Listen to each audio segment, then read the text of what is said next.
G20 summit leaders wrapping up their talks today. Those discussions are focused on the international economy, but there's a distraction at this G20, the issue of possible U.S. force in Syria. Washington Bureau Chief Jacqueline Policastro explains. White House officials say they don't expect a G20 statement on Syria. That's because the president doesn't want to set a precedent for making statements about politics at the G20 summit. But here's what the White House is telling us so far when it comes to Syria.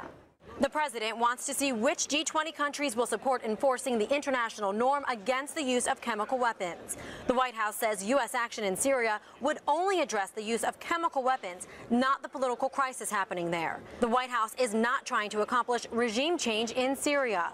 Use of military action in Syria would be limited and focused. No U.S. boots on the ground, and force would not be open-ended.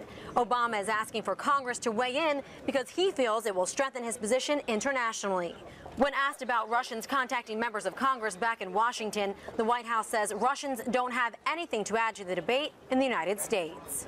The location for this economic summit couldn't be more awkward. Russia is the world's biggest supporter of the Assad regime, and Russian President Vladimir Putin has made it clear that he doesn't accept President Obama's evidence of chemical weapons use in Syria.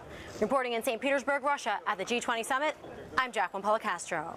And our continuing coverage of the G20 continues at 6. Jacqueline, the only local reporter on the ground there, she tells us what the president had to say at his G20 news conference.